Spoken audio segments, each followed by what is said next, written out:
Hello class 10th। आज हम chapter number 1 real number का पार्ट 3 पढ़ रहे हैं। पार्ट 2 में हमने एक्सरसाइज 1.2 करी थी और किसी भी पॉजिटिव इंटीजर्स का 2 और मोर देन 2 पॉजिटिव इंटीजर्स का प्राइम फैक्टराइजेशन मेथड से कैसे हम एलसीएम और एचसीएफ निकाल सकते हैं वो हमने सीखा था। ठीक है, एक डाउट है एक्सरसाइज 1.2 में। एक्सरसाइज 1.2 में क्वेश्चन नंबर 7। क्वेश्चन नंबर 7 में क्या है? There is a circular path around a sports field. Sonia takes 18 minutes to drive 1 round of the field while Ravi takes 12 minutes for the same. Suppose they both start at the same point and at the same time and go in the same direction. After how many minutes will they meet again at the starting point? मतलब कि एक ऐसे कोई track है, ठीक है, मान लो ये स्टार्टिंग पॉइंट है ए, यहाँ से दो बच्चे हैं जिनका नाम है, एक का नाम है रवि और एक का नाम है सोनिया। तो दोनों ही सेम डायरेक्शन में भागना स्टार्ट करते हैं। ठीक है, तो सोनिया तो एक राउंड लगाने में टाइम लगा रही है 18 मिनट और रवि लगा रहा है 12 मिनट। ठीक है, रवि जो है वो कम टाइम ले रहा है और सोनिया जो है वो ज़्यादा टाइम ले रही है। ठीक है, और दोनों ही सेम डायरेक्शन में जा रहे हैं। क्वेश्चन ये है कि कितनी देर के बाद वो दोबारा इसी पॉइंट पर फिर से मिलेंगे। तो देखो, आप आराम से देख सकते हो कि रवि तो लगा रहा है कम टाइम एक राउंड लगाने में और सोनिया ज़्यादा टाइम लगा रही है। Sonia 18 minute, Ravi 12 minute. ठीक है, और दोनों सेम ही डायरेक्शन में जा रहे हैं। तो वो दोनों कब मिलेंगे? वो मिलेंगे, ये जो दोनों का टाइम है ना, उसका एलसीएम निकाल दो आप। ठीक है, तो लिखना कैसे है? The time when both Ravi and Sonia will meet at starting point will be their LCM of taken time to cover 1 round of circular path। ठीक है, दोनों कितने टाइम में मिलेंगे? वो टाइम होगा, रवि और सोनी जितना टाइम ले रही है ना, उसका एलसीएम निकाल दो। ठीक है, तो एलसीएम आपको किस किस का निकालना होगा? 18 और 12 का। ठीक है, 18 मिनट तो है सोनिया की और 12 मिनट रवि की। तो 18 के प्राइम फैक्टर क्या हो जाएंगे और 12 के 2 इंटू 2 इंटू 3। अब इसका एलसीएम क्या आ जाएगा? एलसीएम आएगा 2 की पावर 2 और 3 की पावर भी 2, यानी कि 4 इंटू 9 यानी कि 36 मिनट्स। तो आंसर क्या हो जाएगा? After 36 minutes both Ravi and Sonia will meet again at starting point। ठीक है, ये था आपका क्वेश्चन नंबर 7 का सॉल्यूशन। अब हम करेंगे नेक्स्ट टॉपिक। नेक्स्ट जो टॉपिक है हमारा वो है रिविजिटिंग इरेशनल नंबर। जैसा कि 9th क्लास में आप पढ़ चुके हो, रियल नंबर 2 टाइप के होते हैं, एक रेशनल नंबर और एक इरेशनल नंबर। अब रेशनल नंबर वो होते हैं जिनको हम पी बाई क्यू की फॉर्म में लिख दे। क्यू आपका 0 नहीं होना चाहिए और पी और क्यू दोनों क्या होते हैं? को प्राइम फैक्टर। वैसे ही मैंने आपको 9th क्लास में भी बताया हुआ है कि सपोज करो रूट के अंदर कोई भी प्राइम नंबर आ जाए, ठीक है, तो वो हमेशा क्या होता है? इरेशनल ही होता है। ठीक है, क्योंकि इसकी जो डेसिमल एक्सपेंशन होगी वो non terminating and non repeating होगी। तो रूट के अंदर कोई भी प्राइम नंबर आ जाए वो हमेशा इरेशनल होते हैं। मान लो let S is an irrational number. S कोई इरेशनल नंबर है, ठीक है, जो पी बाई क्यू की फॉर्म में नहीं हो सकता। ठीक है, क्यू यहाँ पर क्या है? क्यू 0 नहीं होना चाहिए और P and Q both are coprime factor. देखो, को प्राइम फैक्टर क्या होते हैं? ये बहुत इंपॉर्टेंट वर्ड है। को प्राइम फैक्टर वो होते हैं, जैसे मान लो कोई भी एक नंबर है 14/42, तो देखो इन दोनों के बीच में एक कॉमन फैक्टर है, वो क्या है 14। 14 दोनों के अंदर कॉमन है। लेकिन अगर हम बात करें 3/5, तो देखो दोनों के अंदर 1 के अलावा कोई कॉमन फैक्टर नहीं है, तो ये दोनों आपस में क्या हो गए को प्राइम। ठीक है, जब कोई कॉमन फैक्टर ना हो ना 1 के अलावा, तो वो होता है को प्राइम, और अगर फैक्टर हो तो वो क्या होता है प्राइम, वो को प्राइम नहीं होगा। ठीक है, तो इरेशनल नंबर में तो एस हमने कोई इरेशनल नंबर माना जिसके अंदर इसको हम p/q की फॉर्म में नहीं लिख सकते। यहाँ पर q आपका 0 नहीं होना चाहिए, और p और q दोनों क्या है को प्राइम फैक्टर। ठीक है, अब हम क्या करेंगे, देखो प्रूव करेंगे कि कोई भी रूट के अंदर प्राइम नंबर है तो वो इरेशनल नंबर कैसे होता है। जैसे कि कुछ एग्जांपल्स दूं तो देखो √2 इरेशनल होगा, √3 भी इरेशनल होगा, √5, √7। ठीक है, पाई भी आपका क्या होता है इरेशनल नंबर, क्योंकि इसकी जो डेसिमल एक्सपेंशन है वो नॉन टर्मिनेटिंग और नॉन रिपीटिंग होती है। ठीक है, और कोई एग्जांपल की बात करें तो माइनस का √2 डिवाइड में √3, ये भी आपका क्या होगा इरेशनल होगा। ठीक है, तो इस तरीके से ये सारे इरेशनल नंबर है। अब हम करेंगे क्या, ये इरेशनल नंबर है इसको प्रूव करेंगे कि ये इरेशनल नंबर क्यों है।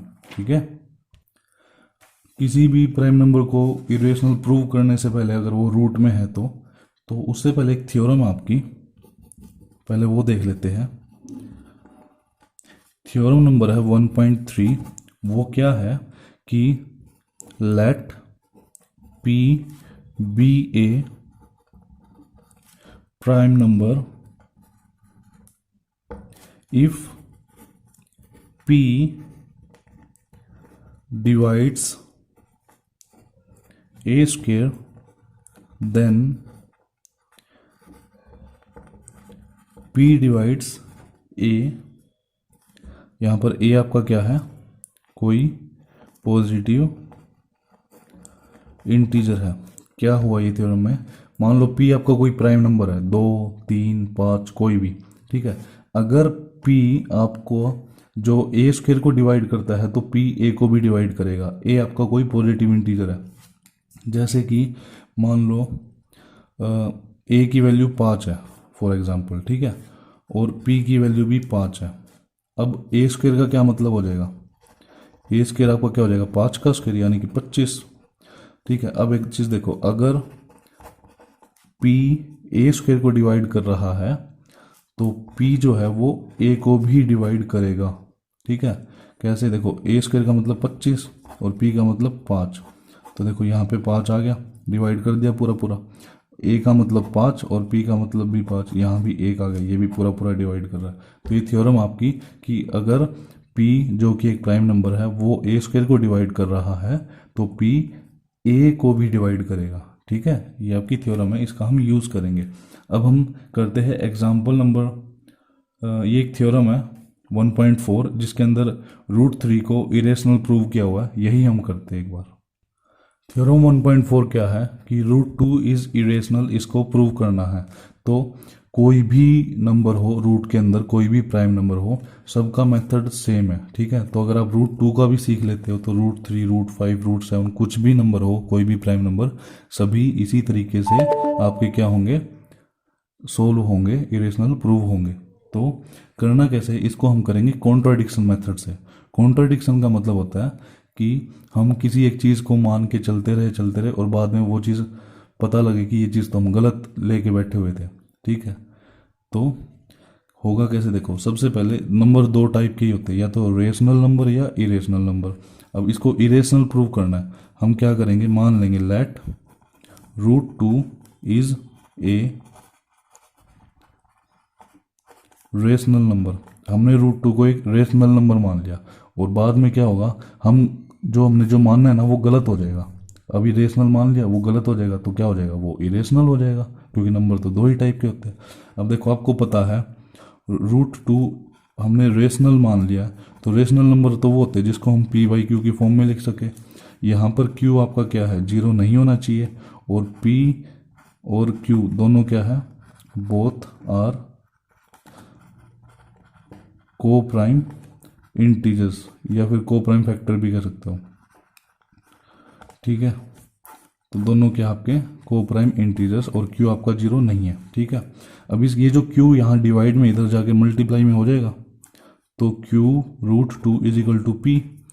स्क्वेयरिंग बोथ साइड कर लेते हैं, स्क्वेयरिंग बोथ साइड, तो क्या होगा देखो, क्यू रूट टू का स्क्वेयर, क्यू का स्क्वेयर तो क्यू स्क्वेयर, और रूट टू का square two is equal to P square. अब ये टू जो मल्टीप्लाई में इधर आके डिवाइड में आ जाएगा, तो Q square is equal to P square by two, ठीक है। अब देखो टू आपका क्या है, एक प्राइम नंबर। ये जो थ्योरम थी हमारी 1.3, इसमें क्या था कि अगर टू कोई प्राइम नंबर है, टू अगर पी स्क्वेयर को डिवाइड कर रहा है तो टू पी को भी डिवाइड करेगा, ऐसा ही है ना। ये देखो टू अगर पी स्क्वेयर को डिवाइड कर रहा है तो टू पी को भी डिवाइड करेगा। तो क्या लिख दोगे यहाँ पे, बाई थ्योरम 1.3 इट इज, या फिर it follows that 2 divides p, 2 जो है p को भी डिवाइड करेगा। इसका मतलब ये हुआ कि 2 अगर p को डिवाइड कर रहा है तो कहीं ना कहीं जो p जो है ना वो 2 की टेबल में आ रहा है, यानी वो 2 का मल्टीपल है। तो इसलिए जो p है आपका p, वो क्या हो जाएगा, 2 के लिख सकते हैं हम, यहाँ पे k क्या आपका कोई इंटीजर है, ठीक है। मतलब कि पी जो है आपका वो कहीं ना कहीं 2 की टेबल में आता है, ठीक है। यहाँ पे के की वैल्यू कुछ भी हो सकती है, 1 2 3 4 5 कुछ भी हो सकती है माइनस प्लस में, तो वो 2 की टेबल में ही आएगा। तो अगर 2 पी स्क्वेयर को डिवाइड कर रहा है तो 2 पी को भी डिवाइड करेगा, और पी आपका क्या है, कहीं ना कहीं 2 की टेबल में आता है। अब इसका भी स्क्वेयरिंग बोथ साइड कर लेते हैं,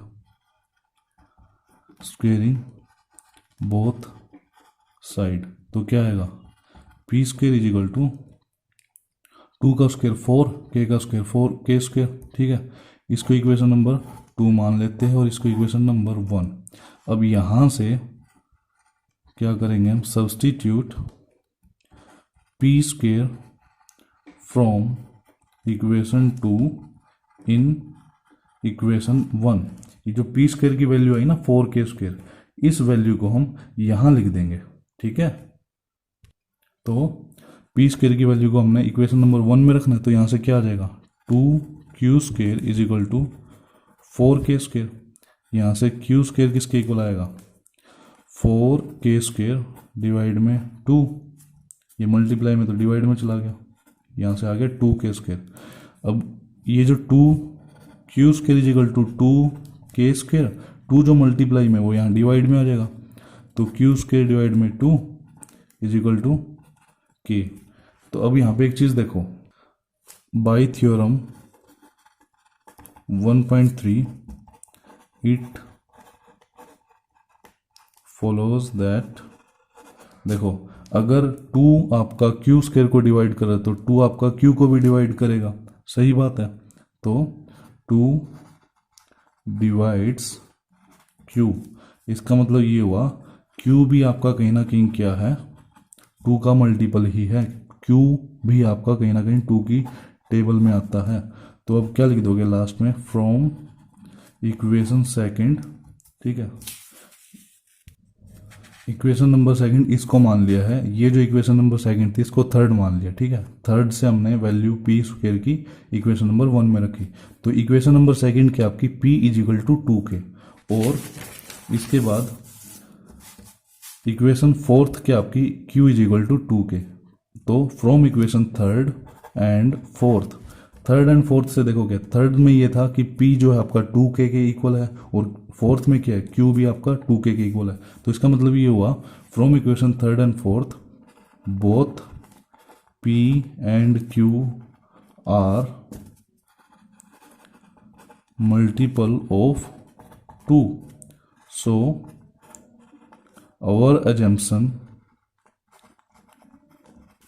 that P and Q both are co-prime integers is wrong, and √2 is an irrational number.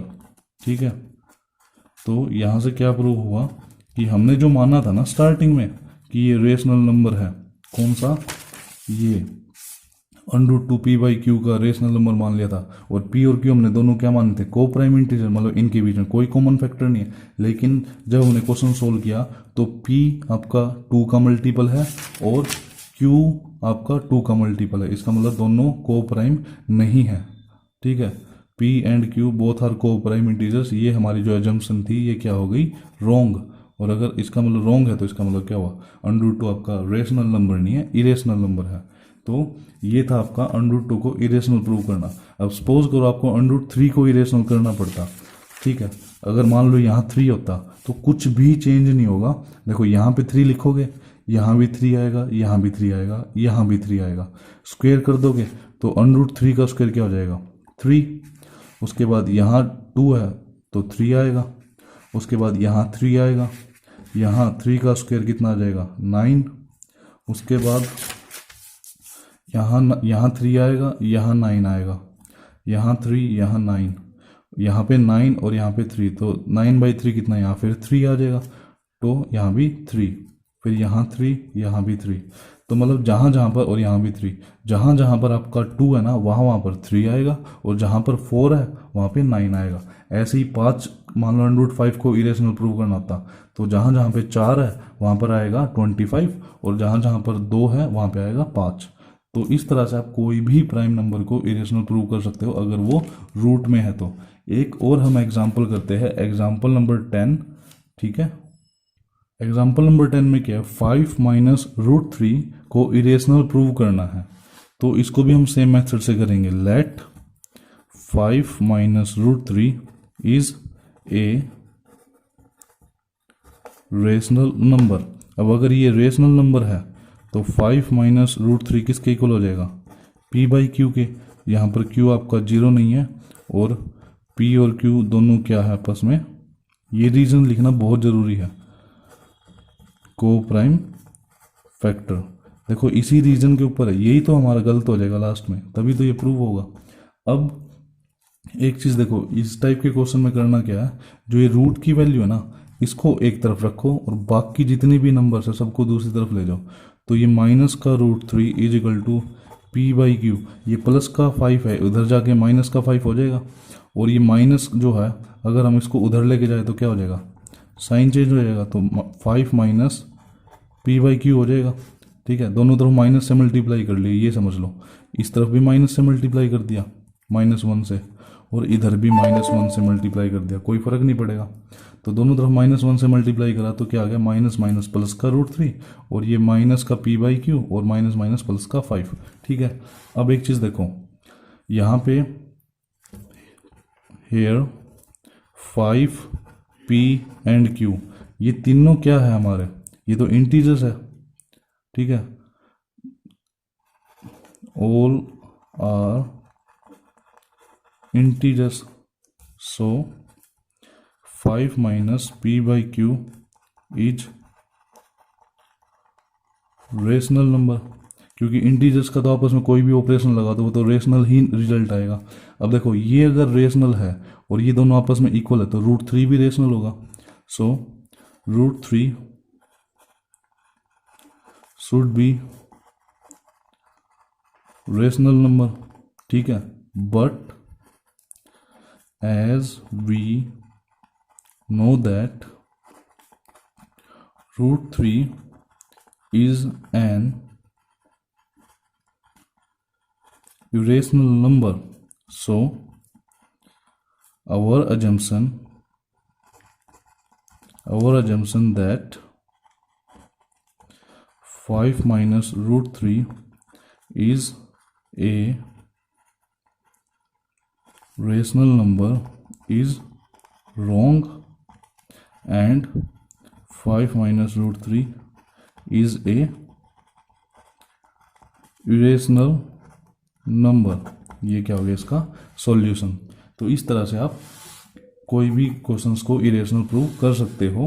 अब आपको करना क्या है, आपको एक्सरसाइज 1.3 करनी है, 3 क्वेश्चंस है, मैं शेयर कर दूंगा वीडियो की डिस्क्रिप्शन में, जिसके पास भी बुक नहीं है वहाँ से वो देख सकता है, और कोई भी डाउट हो आप पूछ सकते हैं। Okay, thank you.